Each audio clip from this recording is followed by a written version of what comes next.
باش دكتور سباس باشا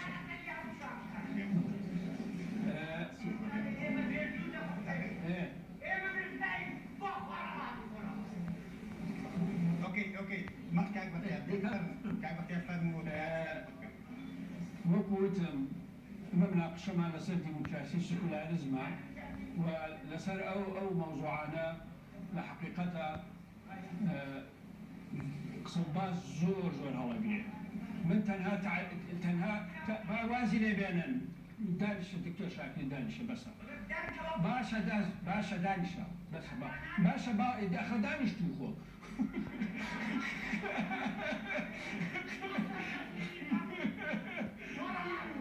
باش دکتۆر شاکری پیاوێکی تێکۆشەرە زیاتر لە چ ساڵە تێکۆشە لە پێناوی ئازادی حەماسی گەرمە بۆ ئەم شتانە سپاسیەکەی ئەوەی کە من قسەم لەسەر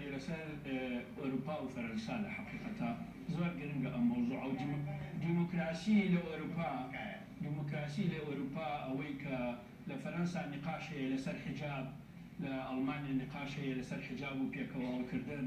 لە ئەمریکا ئەم قسانە هەیە لە وڵاتانی ئسکەندەنافیا ئەم قسانە هەیە لە ڕاستیە ئێمە لەگەڵ ئەوەی کە حجاب جگە لەوەی ئەوەی دەم چاوپۆشە بە تەواوەتی هیچ دیار نییە ناتوانن ڕێگە بن بە خەڵک بچێتە ژوورەوە ئیلا بێت لە ژوورێک تحقیق بکەن ئەمە کێیە ئەڕواناڕوا حجاب دەبێت لە ئەوروپا ئازاد بێ بەڕاستی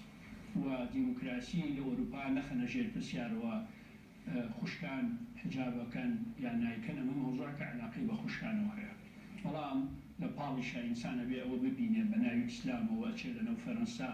خۆی ئەتەقێنێتەوە 130 کەس ئەکوژێ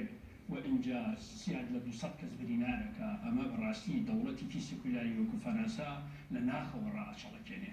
کۆمەڵ لە ناخەوە ڕائەچەڵەکێنێ ئەنجا ئێستا ڕاستەکانی زۆر بەهێز کردو لە ئەوروپا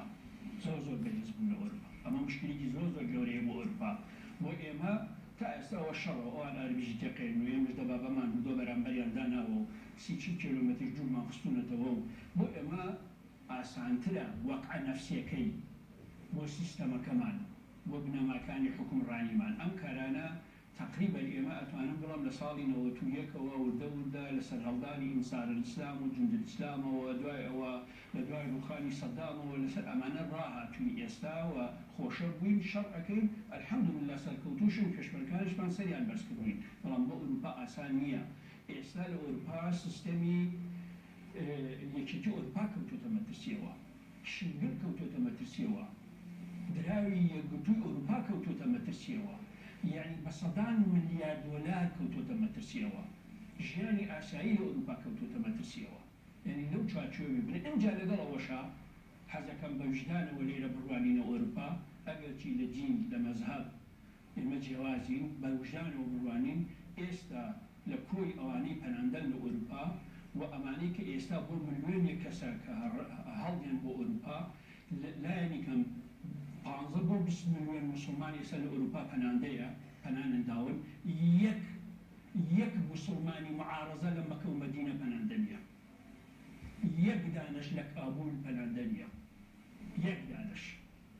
پەنانابن بۆ ئەوان هەمویان لە ئەوروپا پەنانابن هەمووانەی لەسەر دینیان لەسەر مەزهەبیان لەسەر فقهیان لەسەر شەریعەتیان لەسەر ڕخنەگرتنیان لەسەر سەلەفیەتیان لەسەر جلەبەرکردنیان لەسەر حجاب و ڕژبەردانیان کە ئەچەوسێنەوە لە وڵاتی موسڵمانەکان هەمویان چون بۆ ئەوروپا داڵدەیانە دەوە بۆ باشترین مافی مرۆڤش لەوێ دابینێکرێەوە کە ئەشگیرێن بە کامل حقوقی مەدەنی لەوێ محکەمەکرێن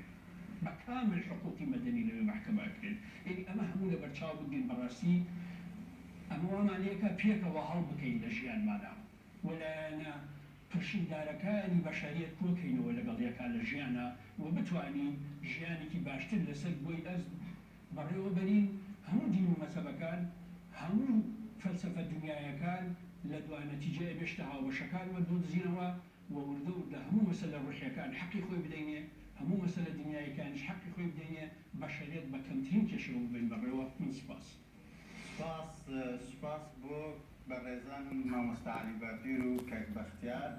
کە سەرەڕای هەموو جیاوازەکانیان و سەرەڕای ئەو هەلومەرجە بابەتیە کە پڕە لە قەیرانی ئابووری کۆمەڵایەتی